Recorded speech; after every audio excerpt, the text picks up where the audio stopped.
Se pode em progress, tem que apertar aqui. Eu já vou, então, saudar a todas e a todos, né, para mais uma sessão do nosso grupo de pesquisas em direitos fundamentais. Hoje contamos com a presença de uma querida colega e amiga, né, professora Gisele Guimarães Citadino, né, que é professora associada da PUC do Rio de Janeiro, né, uma das mais importantes escolas, universidades, na verdade, do Brasil, né, e também uma das mais importantes escolas de direito e programas de pós-graduação do Brasil, né, programa do qual ela é coordenadora. O programa de pós-graduação da PUC do Rio é em Teoria do Estado e Direito Constitucional, áreas de concentração, e ela é coordenadora desse programa já há um bocado de tempo, né, Gisele? Não sei quanto tempo, eu estou 15 anos, a gente nunca sabe se fica mais um ano não, mas pessoal, por enquanto estou 15 anos já na coordenação, né? E ela vai tratar de um tema que é um tema espinhoso, certamente, é um tema que tem uma carga teórica grande, mas ao mesmo tempo, uma repercussão prática imensa também, né? Imensa também, porque ele dialoga diretamente não só com direitos fundamentais, né, e sua aplicação concreta, mas especialmente também com problemas ligados à justiça, né, teoria da justiça, mas também dignidade e também igualdade, né, social, né, e ela, né, a Gisele é uma grande teórica também do direito, né, além de professor de constitucional, mas ela também tem uma grande tradição em teoria do direito, também é ciência produtividade nível 1, C do CNPq. O tema é paradigma da modernidade de direitos fundamentais, como articular redistribuição e reconhecimento, uma perspectiva psicanalítica, né? Então, Gisele, não sei qual é o tempo previsto de exposição. Aqui a gente tem uma exposição sempre de uns... aí varia conforme também convidado, né? 30, 40 minutos por aí, para algum debate no final, mas se quiser estender um pouquinho mais, né? Tá. Nós temos uma deadline, a deadline mortal, como se diz, pela 1h15. Então, tá perfeito. Tá perfeito. Mas, então, já te passo a palavra. Obrigado mais uma vez. Te agradeço muito o convite, uma alegria estar aqui. Eu sigo na coordenação. Eu acho que eu tenho um pouquinho menos de tempo que você, eu devo ter 11 ou 12 anos na coordenação da PUC, da pós, mas eu acho que ano que vem eu vou sair, porque eu tinha um acordo com o meu diretor, que é o Francisco Guimarães, e ele está há 11 anos na direção, e ele está deixando agora. A professora Caitlin Sampaio foi eleita, e ela me jurou que ano que vem ela arranja alguém para o meu lugar.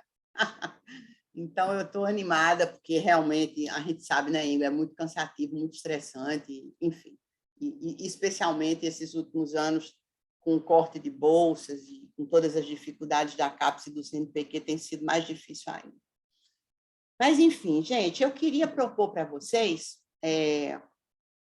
uma conversa rápida, uma conversa sobre o tema dos direitos fundamentais, mas tentando relembrar um pouco o debate do final do século passado, né, que é o debate basicamente, entre, de um lado, John Rawls, Habermas e Dworkin, que são, digamos, os três grandes representantes do chamado modelo universalista de direitos humanos, né, de direitos fundamentais, aqui sem nenhuma distinção entre direitos humanos e direitos fundamentais. Eles usam essas expressões de forma ambígua, às vezes direitos humanos, às vezes direitos fundamentais, na verdade, mais direitos fundamentais do que propriamente direitos humanos, pelo menos no Habermas e no Dworkin. O Rawls varia, então, às vezes ele fala direitos humanos, às vezes ele fala direitos fundamentais, sem muita preocupação. De um lado, esse pessoal, né? E esse debate, digamos, foi deflagrado por um livro que é publicado em 1972, que é Uma Teoria da Justiça, do John Rawls, né? Onde ele, em alguma medida, retoma aquele modelo da chamada ilustração, né? Aí a gente faz uma diferença entre ilustração e iluminismo. É tudo a mesma coisa, claro, mas a ilustração é representada pelo pensamento dos contratualistas, historicamente situados lá atrás, né? Hobbes, Locke e Rousseau são representantes, digamos, da Ilustração. Enquanto que iluministas são todos aqueles que dão continuidade a esse, digamos, compromisso com a figura ou o conceito de todos, né? A grande ideia da modernidade, em torno da qual se organiza a Ilustração, né? E para nós, para nós do direito, né? O pensamento contratualista, é a ideia de que todos nós, todos, né? Eu sempre, quando estou em sala, eu escrevo todos com maiúscula, né? Como se estivesse gritando no WhatsApp. Todos. Né? Esse conceito de todos é o que vai separar a modernidade dos mundos tradicionais, né? Porque os mundos tradicionais medievais, eles não fazem referência nenhuma à ideia do todos. Ao contrário, eles fazem referência a uma ideia de uma comunidade que é dividida em hierarquias, é dividida em, digamos, em grupos que são intrinsecamente diferentes entre si. Então, digamos, o que marca o mundo tradicional são os estamentos, as corporações, as divisões sociais brutais e, no topo, né, uma nobreza, seja a nobreza feudal, seja a monarquia absolutista, não importa, mas você tem no topo uma elite que em nenhum momento se apropria do Estado e em nenhum momento trabalha ou nem mesmo sonha com a ideia do todos. Também não poderia, né, ser diferente. A gente tem que considerar o momento histórico no qual tudo isso acontece. Então, quando a Ilustração aparece, ela aparece sustentada nessa ideia do todos. Aí, esse todos pode variar, né? Pode ser o todos que estabelecem o pacto social em Hobbes, pode ser o todos transformado na chamada vontade geral no Rousseau. Quer dizer, esse todos vai admitindo vários modelos, mas, basicamente, o que a gente tem é a ideia de que o estado de sociedade, né, é criado por absolutamente todos. E esses todos são sujeitos portadores de direitos. Então, você tem aí, digamos, um modelo de universalização dessa ideia dos direitos. Os direitos pertencem igualmente a todos. Os iluministas serão todos aqueles que vão dar continuidade a essa ideia de que os direitos fundamentais são universais. Não importa se estamos falando de minorias, se estamos falando de maioria, se estamos falando de negros, se estamos falando de judeus, se estamos falando da população LGBTQIA+, não importa, né? Os direitos fundamentais estão associados à figura de todos. E aí, nesse âmbito, digamos, iluminista, a gente tem um monte de gente. Marx é iluminista, Weber é iluminista, Freud é iluminista. E no mundo contemporâneo, né, quando John Rawls escreve uma teoria da justiça e refaz na teoria contemporânea essa perspectiva do pacto, essa perspectiva do contrato social, ele é um novo iluminista, né? mais um iluminista, só que agora uma espécie de neocontratualista, né? Não vou entrar aqui no modelo rawlsiano ou rawlsiano, né? Um dia desse eu fui falar rawlsoniano, porque eu aprendi assim, aí me disseram, professora, mudou, agora não se fala mais rawlsoniano, se fala rawlsiano.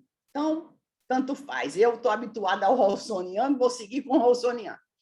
Enfim, então, Rawls, quando escreve uma teoria da justiça, ele faz referência a um pacto social, que para ele é aquela posição, não vou entrar em detalhes, mas é uma posição original, de um pacto que não é compartilhado por todos, mas é compartilhado pelos representantes de todos, e aí ele cria uma teoria do direito que é baseada no modelo universalista.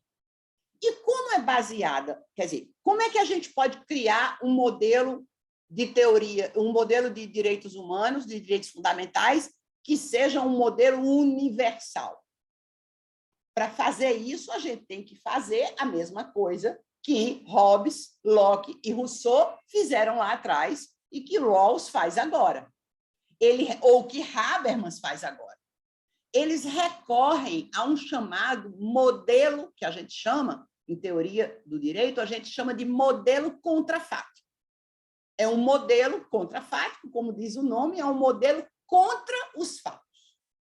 Por que precisa ser um modelo contrafático? Porque precisa ser um modelo ideal. Ideal no sentido de que ele é um modelo racional dedutivo.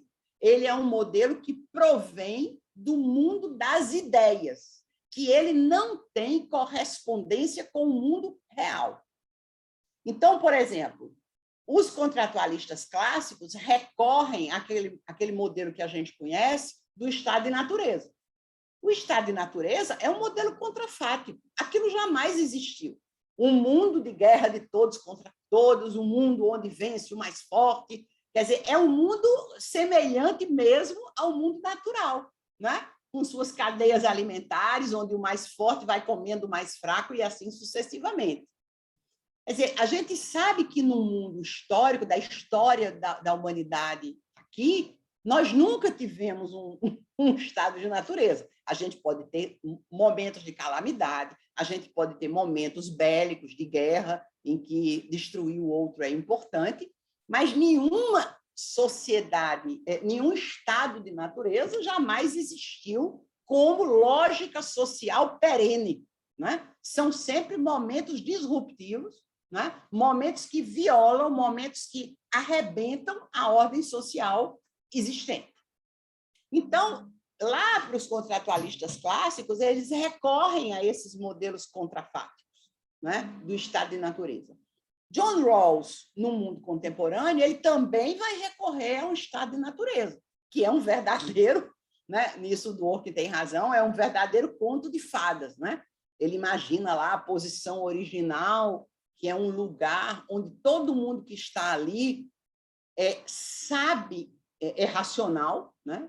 Sabe quais são os seus desejos, sabem quem são as pessoas que representam, sabem qual é o seu lugar no mundo, sabem se são, sabem que estão ali para organizar os princípios de justiça que vão dar base ao chamado pacto constitucional, mas, naquele momento em que eles estão ali na posição original, eles esquecem momentaneamente qual é o seu lugar no mundo. Eles padecem de uma coisa que o Rawls designa como uma amnésia temporária, que ele vai garantir pelo tal véu da ignorância. Ou seja, as pessoas dentro da posição original são racionais, mas não sabem o lugar que ocupam na sociedade, nem o lugar que os seus representados ocupam na sociedade. Nessas condições, eles decidem estabelecer direitos igualitários para todos, e permitir somente algum tipo de distribuição desigual, se essa distribuição desigual vier em favor dos mais desfavorecidos. Então, aí, nesse modelo rawlsiano, a gente pode incluir perfeitamente, e ele trata disso, todos os direitos sociais, que, evidentemente, a gente só distribui a quem está numa posição desfavorável. Ninguém vai dar direito social para rico. A gente também pode trabalhar, né, nessa ideia de mais desfavorecido com alguma ideia de raça, né? Eu agora mesmo estou orientando uma tese de doutorado em que a pessoa está trabalhando exatamente sobre a possibilidade do modelo rawlsiano considerar as chamadas cotas de ação afirmativa, né? Enfim, Rawls pensa naqueles desfavorecidos pelas estruturas políticas, jurídicas, econômicas do mundo contemporâneo, especialmente as políticas e as econômicas do mundo contemporâneo, e também as desigualdades naturais, né, que afetam as pessoas. Uma pessoa que tenha algum tipo de deficiência precisa de uma proteção mais integral do que outra pessoa que não carece de deficiência alguma. Então, quando ele trabalha essa ideia dos mais desfavorecidos, ele está pensando exatamente em como redistribuir para alguns aquilo que não é assegurado para todos. Mas o primeiro princípio de justiça do Rawls é distribuir direitos fundamentais básicos e liberdades básicas com todos. Habermas também vai fazer isso e vai recorrer a um modelo ideal, né? A um modelo racional dedutivo, vai imaginar... A gente também não pode dizer que Habermas é um autêntico contratualista, como Rawls é um autêntico contratualista, mas, sem dúvida nenhuma, a ideia habermasiana de situação ideal de fala, né, não pode deixar de ser vista como um modelo contratual. Afinal, você tem ali um monte de pessoas, né, que são todas rigorosamente idênticas, né? Ele imagina um modelo em que as pessoas que participam da situação ideal de fala são todos rigorosamente iguais, e pessoas rigorosamente iguais em deliberação vão atribuir direitos iguais entre todos, evidente. Então, seja a posição original, seja a situação ideal de fala, sejam os contratos sociais ou os pactos sociais do contratualismo clássico, tudo isso nos mostra um compromisso teórico com um modelo de direitos fundamentais que são universais. E, para serem universais, eles precisam ser construídos a partir de modelos contrafáticos. Porque, se você olhar para o mundo real, para um mundo particular de cultura, e se você for construir um modelo de direitos fundamentais a partir de um mundo cultural específico, você não tem como você imaginar direitos fundamentais universais. Os direitos fundamentais serão sempre modelados a partir desse olhar para o particular. E é isso que vão fazer todos os particularistas, todos os relativistas ou todos os comunitaristas. A gente pode usar esses três conceitos de forma, aqui numa fala como essa, claro, a gente pode usar esses três conceitos de forma, digamos, intercambiável. Tanto faz falar em particularistas, relativistas ou comunitaristas, que eles são rigorosamente idênticos na ideia de que direitos fundamentais só podem ser compreendidos a partir de mundos específicos de cultura. Então, é a visão oposta à visão universalista, né? Os direitos fundamentais precisam ser vistos a partir dos mundos e interpretados a partir dos mundos reais. Aqui a gente tem um monte de autores, tanto os comunitaristas, né? Charles Taylor, Michael Walzer, toda a perspectiva decolonial é particularista, né? É preciso abandonar o que dizem todos os decoloniais, não vou enumerá-los, né? O que dizem todos os decoloniais. É preciso parar de trabalhar com essa ideia, que é uma ideia eurocêntrica, masculina, branca e cristã de direitos fundamentais universais. E é preciso olhar para as culturas reais, para as culturas particulares, portanto, para mundos relativos e não universais. Então, a gente precisa olhar para a escravidão brasileira e os seus efeitos na vida do país, A gente precisa olhar para as comunidades indígenas do Peru, da Bolívia, do Equador, e como aquela sociedade estratifica, né? Apesar de terem constituições que, inclusive, dão conta desses povos diferentes, né? Essas sociedades todas, elas parecem, usando o modelo dos direitos fundamentais universais, elas parecem ignorar que elas são sociedades muito diferentes das sociedades europeias. Nas sociedades europeias, você pode ter uma diferença, digamos, social, mas você tem sociedades muito homogêneas do ponto de vista da cultura, homogêneas do ponto de vista da religião, homogêneas do ponto de vista da cor da pele.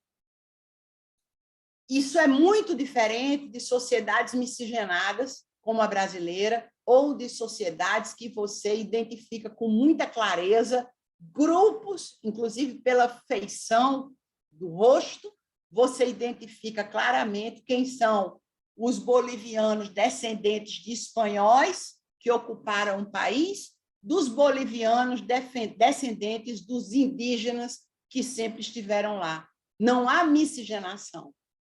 Então, são sociedades que você não pode trabalhar nessas sociedades, você não pode trabalhar com essa perspectiva dos direitos humanos como valores ou modelos universalizantes. Porque esse modelo universalizante também foi construído por Habermas, por Rawls, que são pessoas provenientes de sociedades homogêneas, onde, digamos, a diferenciação mais fundamental é uma diferenciação social, e não uma diferenciação racional, à exceção, obviamente, dos 10%, 12% hoje, né, dos negros dos Estados Unidos, que são claramente uma população minoritária. Né? Uma população minoritária. O grande exemplo dos comunitários, que justifica, digamos, essa interpretação dos direitos fundamentais como valores relativos, como valores particulares, o grande exemplo dos... Vou administrar o meu tempo aqui. O grande exemplo dos comunitários é exatamente a cidade de Quebec, no Canadá. Né?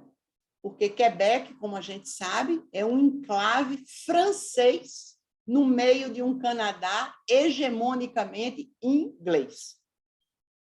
E Quebec instituiu um conjunto de leis, um conjunto de normas aprovadas as normas pela Assembleia Provincial de Quebec, que são normas que visam proteger a chamada cultura francesa, cultura francófona na cidade.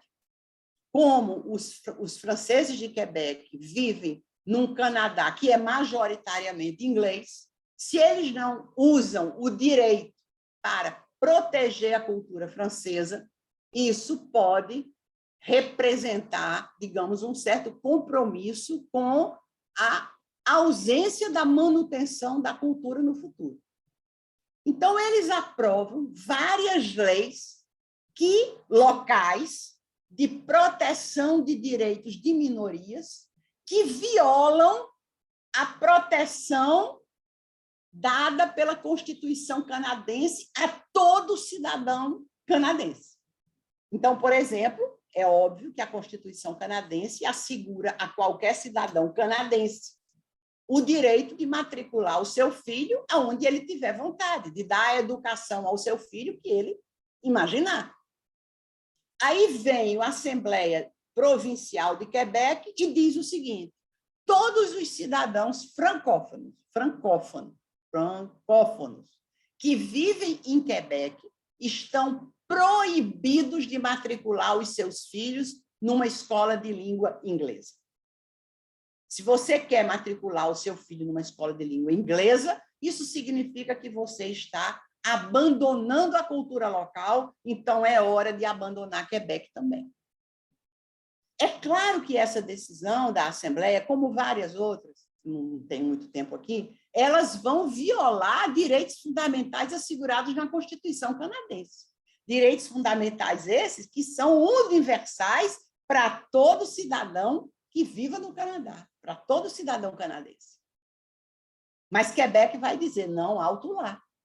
A nossa visão de direitos fundamentais aqui é uma visão particularista, que visa proteger a cultura francesa e foi uma decisão do povo de Quebec. Então, nós decidimos limitar os nossos direitos fundamentais assegurados pela Constituição canadense e também vamos proibir, aí vem uma discussão enorme, que a gente também não tem tempo aqui, mas vamos proibir que qualquer cidadão que viva em Quebec entre na Suprema Corte canadense questionando a constitucionalidade dessas leis aprovadas na Assembleia Provincial. Por quê? Porque elas não podem ser analisadas por uma Suprema Corte que tem compromisso com uma Constituição canadense, cujo compromisso é com um modelo de direitos fundamentais universais. Aqui em Quebec, o nosso compromisso é com um modelo de direitos fundamentais particularista. E nós deliberamos aqui, e deliberaram mesmo, por ampla maioria, deliberamos aqui aprovar uma lei, aprovaram várias, mas essa é a que dá mais pano para a manga, mais pano para a discussão. Nós aprovamos aqui uma lei que diz que os francófonos não podem botar seus filhos, colocarem seus filhos numa escola de língua inglesa, porque isso vai arrebentar com a cultura francesa lá adiante. É preciso manter o enclave, é preciso manter o compromisso com a cultura. Então, eles advogam a ideia de que os direitos fundamentais precisam de uma interpretação inserida num determinado contexto, né, onde você está dando conta de uma determinada sociedade particular, relativa e não universal. Então, esse é o grande, digamos, é o grande debate. Né? Esse é o grande debate. A verdade é que esse debate ele é muito mais debate e é muito mais interessante em sociedades como a brasileira, que tem um passado colonial, que tem a escravidão, né? Ainda que aqui nós sejamos majoritariamente negros ou pardos. Né? 52% da população é negra ou parda, porque a gente teve uma forte miscigenação, diferente do que acontece nos Estados Unidos, em que a população negra, preta, é rigorosamente minoritária. Né? Há pouca miscigenação, sempre houve pouca miscigenação, e eles hoje representam em torno de 12% da população. Se a gente vai para a Europa, aí é que a situação fica ainda mais difícil, né? Porque a maioria dos países europeus, do ponto de vista cultural e do ponto de vista, digamos, do perfil antropológico, eles são muito semelhantes. Né? Você vai à França, em qualquer lugar da França que você viaja, você não vê muita, na Inglaterra a mesma coisa, na Alemanha a mesma coisa, na Itália a mesma coisa. Né? Eu sou filha de um italiano lá da Calábria, que tinha pele, né? Não era tão branquelo quanto alguém do norte da Itália, mas o meu pai era bastante branco, apesar de ter nascido no sul da Itália, que a gente sabe que tem uma colonização muito próxima, né, do norte da África e da Grécia. Então, em sociedades que têm uma cultura muito comum e uma identificação estética, digamos, sei lá se a palavra é estética, do corpo, né? Eles são todos muito semelhantes, né? O recurso a esses modelos universalistas são muito mais viáveis, enquanto que em sociedades em que você tem grupos, né, claramente diferentes, ou que têm uma experiência de colonização muito forte, esse debate é muito maior, né? Esse debate sobre a importância de a gente tratar com os direitos fundamentais como valores que devem ser interpretados à luz de culturas particulares e não à luz de valores pretensamente universais, são completamente diferentes. Mas o que eu queria trazer um pouco aqui hoje, e eu prometo que vai ser 10 minutos só, né, é um pouco uma outra interpretação sobre essa mesma questão, mas a partir da psicanálise, que eu acho que é uma coisa muito interessante, que é o seguinte: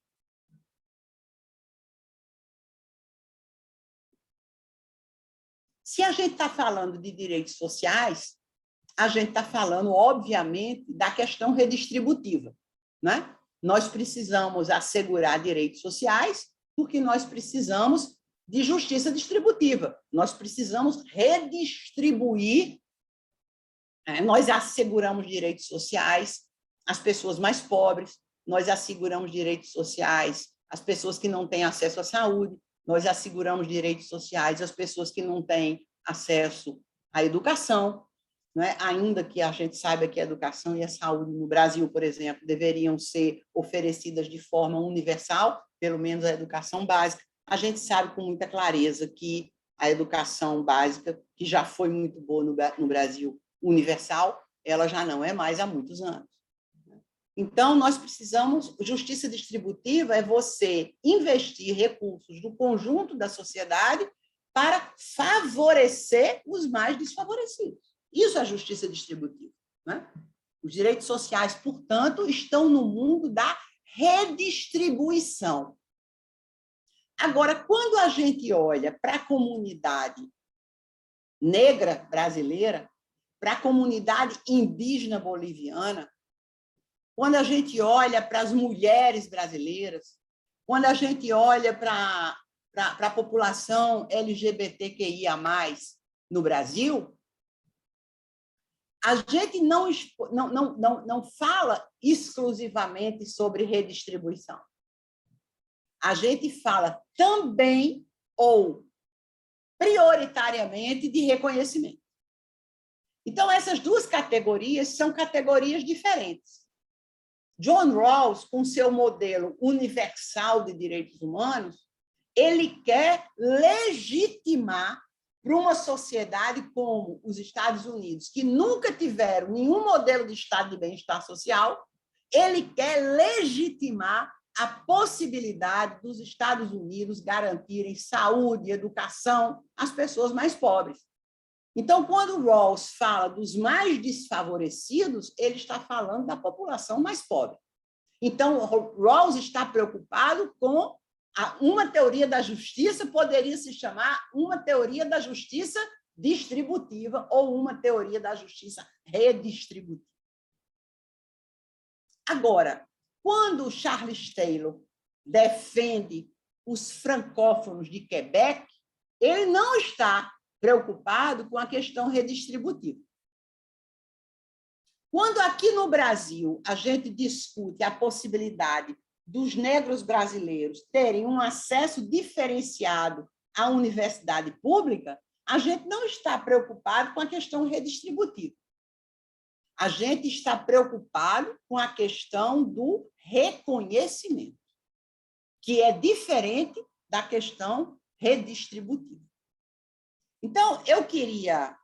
Então, os modelos, digamos, universalistas são modelos muito preocupados com a questão redistributiva, portanto, em garantir direitos sociais.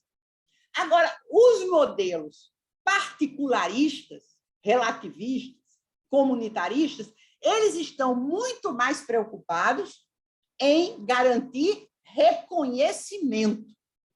Eles estão muito mais preocupados com a questão cultural, com o acesso à cultura de quem ou precisa manter a sua cultura diante do inimigo, no caso de Quebec, é claro, ou precisa encontrar espaço cultural para si diante da enorme discriminação racial que sofreu ao longo do tempo.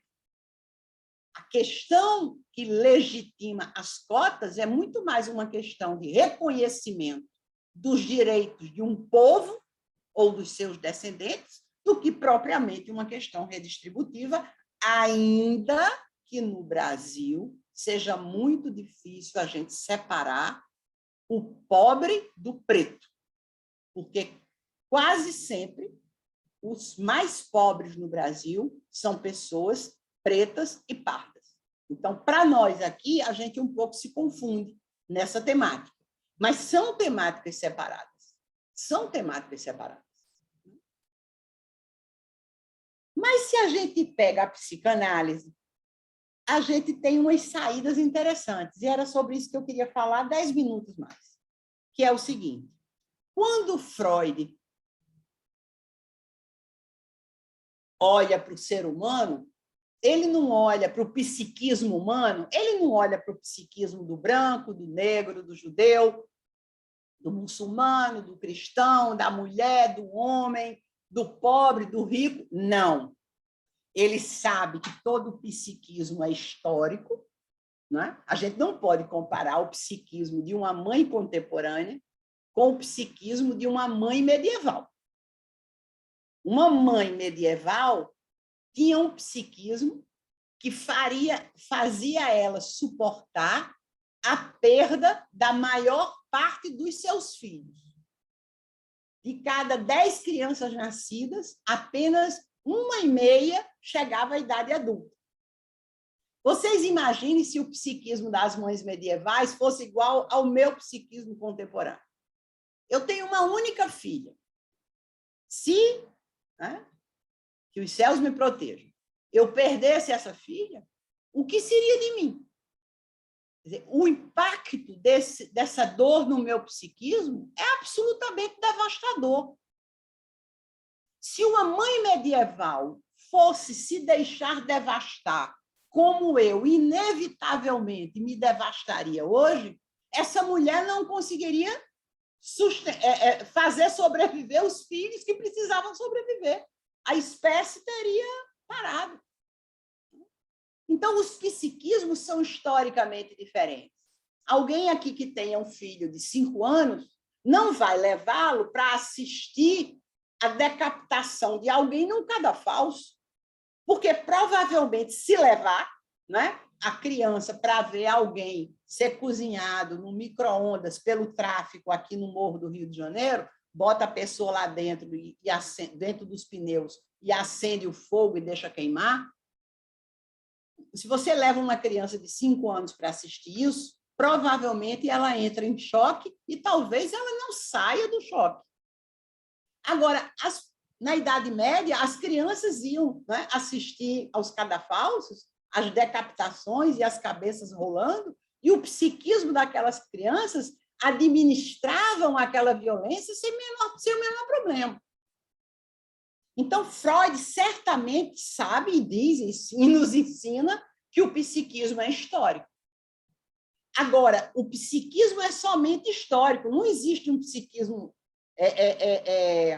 do rico, um psiquismo do pobre. É claro que as mulheres podem estar mais afeitas a determinadas histerias que os homens não estão, mas isso também é muito... né? Tem uma hora lá que ele diz assim, é melhor perguntar aos poetas sobre o psiquismo das mulheres, porque é coisa difícil de entender.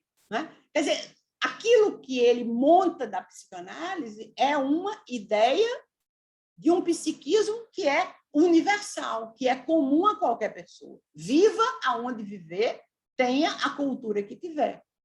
Então, ele diz para nós o seguinte: todos nós nascemos nesse planeta com vontade e impulso de construir e levar adiante os nossos desejos, as nossas pulsões de vida. A gente tem vontade de realizar coisas. Claro que essas coisas variam de pessoa para pessoa, aí entra a cultura. Mas esse impulso de vida, essa pulsão de vida, essa vontade de fazer coisas, essa vontade de fazer com que os nossos desejos aconteçam, isso é universal. Mas como eu vivo numa sociedade, essa sociedade coloca limites a essa minha vontade de concretizar os meus desejos, né? Então, aquilo que a pulsão de vida, né, ela encontra uma certa pulsão de morte que vem da sociedade. Ou o princípio do prazer, que é essa vontade de realizar os meus desejos, se defronta com o princípio da realidade, que é uma sociedade que diz, calma aí, você não pode fazer tudo que tem vontade. Existe o outro, e esse outro significa algum tipo de limite. Mas aí Freud diz o seguinte, o problema é que o nosso psiquismo ele não é preparado para lidar bem com as frustrações. E todas as vezes que a sociedade nos impõe limites, nós nos frustramos. Se a gente tivesse a capacidade fácil de pensar assim, eu tenho vontade de fazer tal coisa. Eu estou sendo muito superficial, gente, mas também eu não sou psicanalista. E também vocês não são, então também não é o caso de usar aqui conceitos muito sofisticados. Eu só quero pegar a ideia, né? Então, eu tenho vontade de realizar os meus desejos. A sociedade impõe limites. Eu me frustro. Se eu conseguisse pensar da seguinte forma, eu tive vontade de fazer tal coisa, não consegui. Não consegui porque um conjunto de fatores no qual eu me incluo impediram que esse meu desejo se realizasse. Se eu pudesse conviver bem com a minha frustração, eu não seria recalcada. O que é recalcada? É alguém que se neurotiza, que cria uma neurose, porque tem dificuldade de assumir para si mesmo que se frustrou. Então, o que Freud diz é que a gente tem um recalque, todos nós vamos criando recalques ao longo do tempo, e esses recalques vão se transformando em neuroses, porque a gente tem uma enorme dificuldade em admitir que não conseguimos realizar nossos desejos. E aí, para a gente tirar o nosso da reta, para a gente tirar a nossa responsabilidade, né, daquela frustração, o que é que a gente faz? A gente inventa uma fantasia qualquer e começa a viver essa fantasia como se ela fosse realidade. Ou seja, para não admitirmos para nós mesmos que nós falhamos diante dos limites que nos impuseram, que nós não soubemos, não tivemos capacidade, não conseguimos, não importa o motivo. Mas a questão é, eu não consegui tal coisa, eu não me transformei em tal coisa, eu não fiz tal coisa, porque eu não pude diante das dificuldades que se colocaram. E aí eu admito para mim, olha o tamanho do buraco que eu tenho dentro de mim, porque eu não consegui isso. Isso, digamos, é a forma saudável de ser, que é absolutamente quase que impossível fora de um tratamento psicanalítico. A psicanálise serve exatamente para isso, para a gente descobrir para a gente mesmo a quantidade de buracos que a gente tem dentro da gente e que a gente vivia como se esses buracos não existissem. Então, a gente inventa um monte de fantasias. Eu não consegui isso, não tem nada a ver comigo, tem a ver com isso, com aquilo outro. E você vai inventando histórias e vai vivendo essas fantasias como se elas fossem realidade. Por quê? Porque essa é a forma de você enganar a si mesmo e lidar aparentemente melhor com a frustração. Só que não é melhor, porque aquilo fica recalcado, se transforma numa neurose e causa dor e angústia. Basta ver aí, gente, a quantidade de gente doente psiquicamente que a gente conhece. Por quê? Porque não é fácil. Não é fácil. Nós somos tão onipotentes né? Não é fácil admitir para a gente mesmo que nós somos 1/10 daquilo que a gente imagina que é. Agora, isso para Freud não é esse tipo de recalque, né? De recalque neurótico. Isso não é algo que atinge pobre, que atinge alguém que não estudou, que atinge um negro que vive numa comunidade periférica. Essa dor da angústia e do recalque, o bom é isso, essa dor é universal. Você pode ter toda a educação do planeta, você pode ter todo o dinheiro do planeta, você pode ter um padrão estético, que é o padrão estético super animado, super reconhecido. Você, sei lá, na sociedade brasileira, você é loira, tem olhos azuis, é muito bonita, faz o maior sucesso esteticamente. Isso significa que você não tem frustração? Claro que não.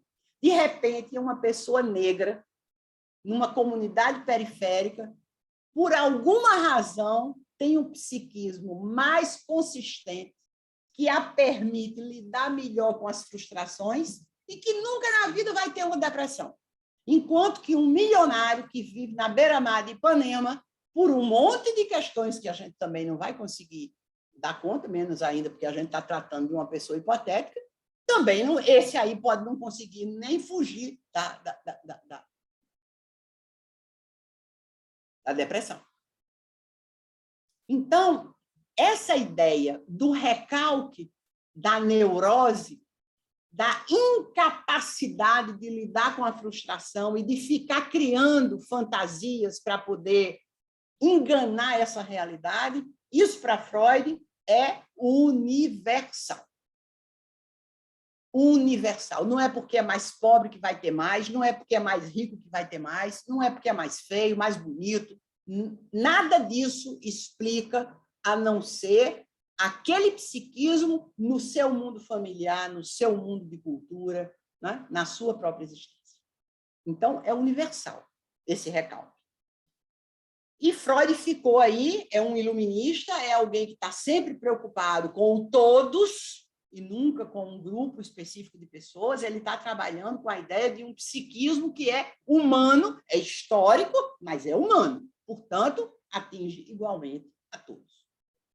Até que vem um frankfurtiano chamado Marcuse, e eu estou terminando, e o Marcuse diz o seguinte: querido Freud, claro que Freud já estava morto, querido Freud, você pensou num recalque que é universal. Mas eu quero pensar agora num segundo nível de recalque, que é o recalque que recai sobre aqueles que nada têm, em termos de bens materiais. Se toda e qualquer pessoa se frustra e toda e qualquer pessoa cria fantasias e vive essas fantasias como se fossem realidade para encobrir essa frustração, imagine o que não acontece com as pessoas às quais os bens básicos não chegam. Ela não tem direito à saúde, ela não tem direito à educação, ela não tem direito a uma alimentação correta, ela não tem direito ao lazer, ela não tem direito a nada, porque ela vive numa sociedade marcada por uma profunda desigualdade social. Aí Marcuse, quando fala do segundo recalque, aponta para quê? Aponta para a questão redistributiva. Marcuse está preocupado com a questão redistributiva. Se o psiquismo humano universal sofre, seja esse psiquismo da pessoa que for, não importa de que cor, de que religião ou de que situação social, imagine o nível de frustração das pessoas que nada têm ou que têm muito pouco. Então, Marcuse vai apontar para um segundo, ele chama o segundo grau de recalque, que é como se fosse, você tem um grau de recalque, né? que é universal, e Marcuse vai apontar para um segundo grau de recalque, que é particular aos grupos mais desfavorecidos. A questão redistributiva aí vai precisar aparecer por conta da questão social, da questão econômica, da questão redistributiva.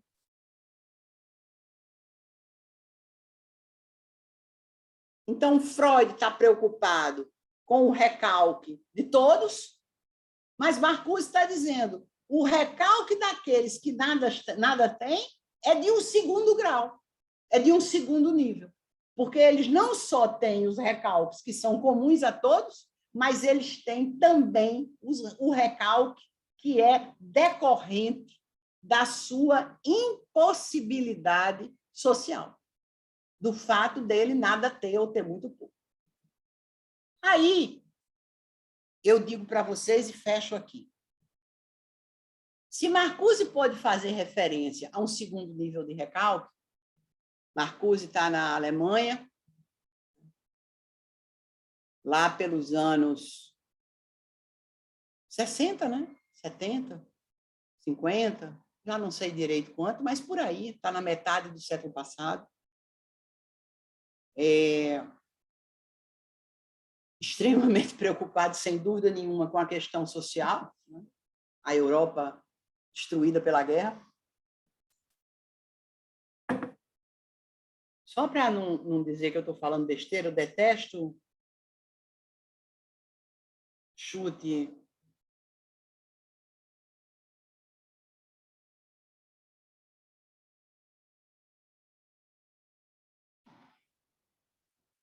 Marcuse morreu em 79.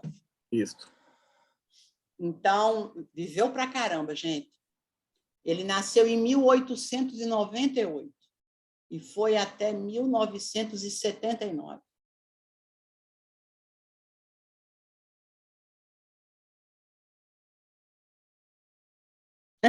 Casou 3 vezes, credo. Casou em 24, ficou casado até 51, casou de 56 e ficou casado até 73, casou pela terceira vez em 76, e aí eu acho que essa aqui foi que conseguiu enterrá-lo. Eu acho que ele enterrou as 2 primeiras, ao que tudo indica. Enfim. Então, Marcuse está preocupado com o quê? Com aquilo que ele está vendo, uma Europa destruída pela guerra, por 2 guerras, uma situação econômica dificílima, né? E ele está preocupado com os mais desfavorecidos. Aí eu pergunto, quer dizer, ele está numa Alemanha branca, né? Numa Alemanha, numa Europa que ainda não convive com a imigração da forma como a Europa convive com a imigração hoje, né? Ou pelo menos das 2 últimas décadas do século passado, mas especialmente a partir desse século, né, do 21. Aí eu pergunto para vocês, olhando para o Brasil, se Marcuse fala do segundo nível de recalque, a gente perfeitamente bem pode falar do terceiro, né? De um triplo recalque, né? Eu usei essa expressão num texto que eu escrevi há uns anos atrás.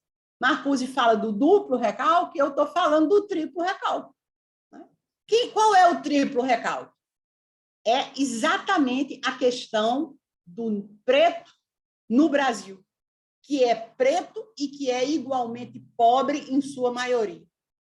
Se a gente olhar para todos os indicadores apontam para essa questão. Então, se eu tomo uma pessoa preta no Brasil, que além de preta é pobre, essa criatura está submetida a um triplo recalque. O recalque que recai sobre qualquer ser humano, que é a dificuldade que ele tem de lidar com suas frustrações. O recalque de Marcuse, que é o recalque daquelas pessoas que, por falta de bens materiais, têm ainda mais dificuldade de lidar com suas frustrações. Agora, vocês imaginem o que é você, neste país, além de ser pobre, você ser preto. Você nasceu com sua identidade associada a símbolos de inferioridade, a símbolos de subalternidade. Você cheira mal, o teu cabelo é ruim, o teu nariz é feio. Tudo aquilo que a gente escuta desde que nasce, né?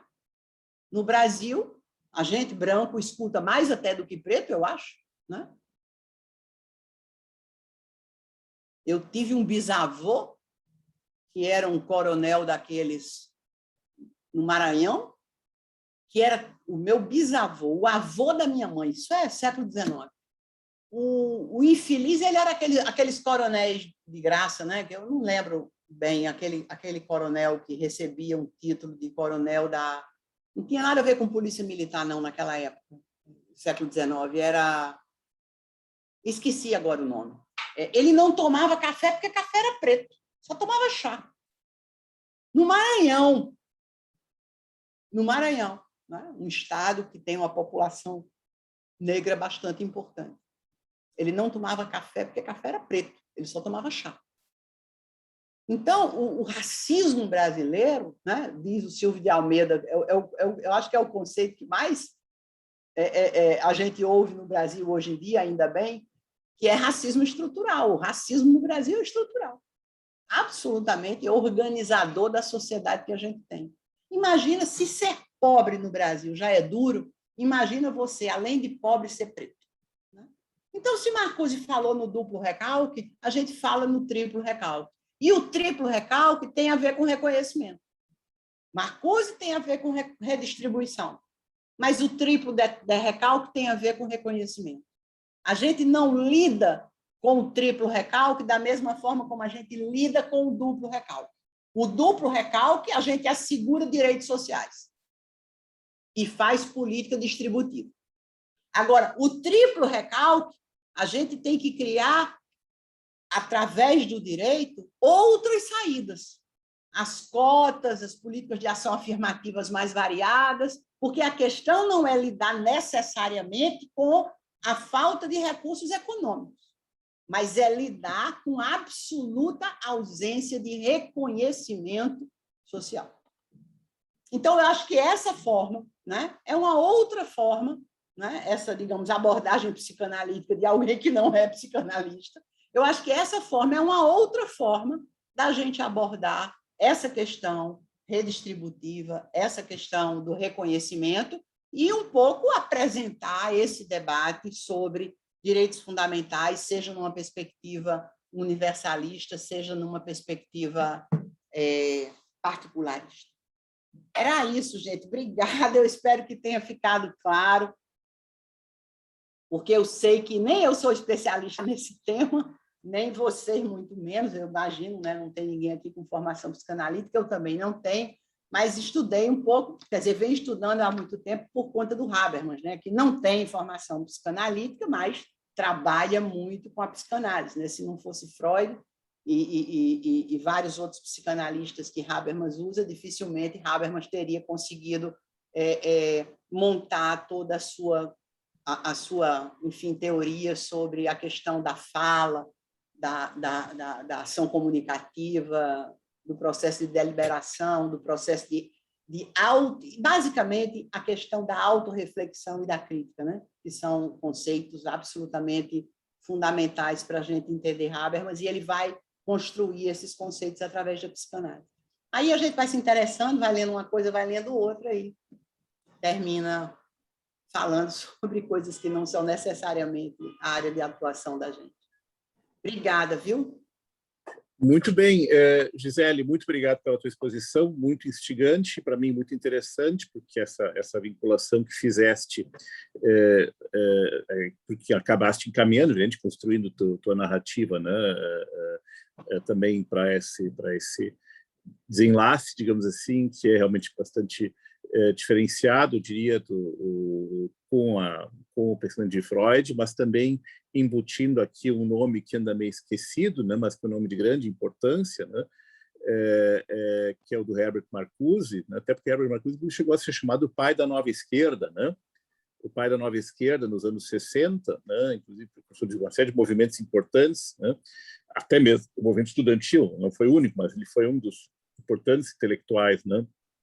Que acabou também inspirando o movimento estudantil do final dos anos 60, e também tinha uma outra peculiaridade, era um marxista, mas que ao mesmo tempo era um crítico ferrenho do comunismo soviético, né, especialmente stalinista, quer dizer, ele é crítico tanto do capitalismo, evidentemente, mas também do comunismo soviético. Também imigrou para os Estados Unidos, né, porque ele assim como Adorno, Horkheimer, enfim, inclusive estudou com Heidegger também, né, assim como Hannah Arendt estudou com Heidegger, o que também é um aspecto interessante, né, porque embora o Heidegger tenha flertado, de fato flertou durante um tempo com o regime nacional-socialista, que depois ele também deixou, diferentemente de outros, Heidegger até precocemente acabou saindo, né, do partido e uma série de coisas que ele tinha, ele pelo menos teve uma certa um afastamento razoável em relação a outros que ficaram ferrenhos até o final, né, e nunca depois assumiram isso. O fato é que o curioso também que Heidegger tinha diversos discípulos importantes, né, judeus, né? Tanto assim, embora nazista, a acusação do antissemitismo, por sua vez, é algo que nesse caso não bate, porque tinha diversos judeus e seguiu, né, inclusive entendendo vários deles como dos seus melhores alunos, né, especialmente a relação que sempre foi para alguns mal compreendida, né, da Hannah Arendt com ele, né. É claro que ele rompeu com Hans Jonas, enfim, né, ali houve um rompimento, que era o discípulo ilustre do Heidegger, né. Mas, enfim, quero colocar aqui uns elementos importantes, né, que eu li na época, né, meu pai tinha muita coisa da Escola de Frankfurt, né, eu li o Marcuse, o Eros e Civilização, eu li ainda nos anos 70, no final do segundo grau, do nível médio, né? Claro, agora eu já estava numa vaga lembrança, né? Mas é um livro importantíssimo, né? Muito instigante, assim como as obras de Karl Mannheim, né? Que também é muito importante para os anos 60, 50, 60, né? Então, te agradeço por isso e especialmente por nos relembrar aqui, Gisele, a questão da vinculação da justificação de cotas com não só a redistribuição, mas especialmente reconhecimento, né? Porque o argumento que muitos usam contra, embora seja pacificado no Supremo, enfim, mas do ponto de vista acadêmico, há críticas, né, em relação ao sistema de cotas, e não necessariamente por razões racistas, parte sim, mas não necessariamente, né? Basicamente porque se diz, não, mas afinal de contas, né, cotas sociais seriam melhor que cotas raciais ou para indígenas, enfim, porque uma já englobaria a outra, porque a maioria, né, realmente, nós sabemos da desigualdade, ela é maior, né? Ela, infelizmente, sempre é maior, né, quando combinada com o elemento étnico racial, né, como bem falasse. Mas é justamente isso, cotas, por exemplo, no serviço público de alto nível, né? Bom, mas o sujeito fez, a pessoa fez concurso para magistrado, então ele teve, ou para promotor, para diplomata, então ele teve condições econômicas de cursar uma boa escola, um bom nível médio, até se preparar para o concurso. Portanto, por que cotas? Né? Isso é que aí entra o reconhecimento. Claro. Né? Porque a questão não é aqui especificamente ter condições financeiras, é ter representatividade, ser reconhecido como membro daquela comunidade, daquele grupo. Né? Porque a questão do reconhecimento ela é um fundamento importantíssimo, né, das cotas, porque ele não tem uma necessária relação, mas não necessariamente relação, bem dissesse aqui, com a questão da redistribuição. Né? A redistribuição. Então, acho que isso é um elemento importantíssimo e que, obviamente, nós no Brasil não podemos, em hipótese alguma, negligenciar, né, dada a nossa... E por isso também, agora vamos mudar nos direitos fundamentais, né, e a questão que colocaste no início dessa discussão entre a concepção rawlsiana, né, Rawlsiana, né, e de outros autores como Michael Walzer, que tinham uma visão muito diferente, né, inclusive crítica em relação ao Rawls. O próprio Boaventura Santos, né, quando trabalha com direitos humanos, tem essa visão crítica de que não se pode impor um discurso, né, unilateral, civilizatório, né, de valores compartilhados, mas não necessariamente por todos da mesma forma, né. Definitivamente é por essa razão que nós também nas constituições, os sistemas constitucionais, nós temos que ter espaço para direitos fundamentais que não existe em outros países, né? Por isso nós temos que ter um piso mínimo de direitos humanos, que sim deveria em princípio ser implantado por todos, né? Mas é por isso que na Alemanha eles não precisam de proteção dos quilombolas, né? Nem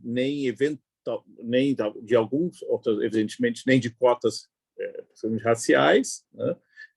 E nós precisamos, no meu sentido, vários outros precisam ser constitucionalmente cogente, né? Ainda que não tivesse expresso, o texto final deveria ser implicitamente cogente do ponto de vista constitucional, né? Pelo nosso histórico trágico nesse contexto. Eles precisam lá mais de questões ligadas a estrangeiros, né? Assim por diante, e assim por diante. Então, acho que isso também é um bom exemplo, né? Para ilustrar isso. Também gostei dos 3 níveis de recalque, né? Esse somatório de recalques, não tinha ouvido isso, não tinha lido, claro, Marcuse, em cima do Freud, mas não desse terceiro recalque, né? Eu não tinha te ouvido falar, e também interessante trazer essa perspectiva, né?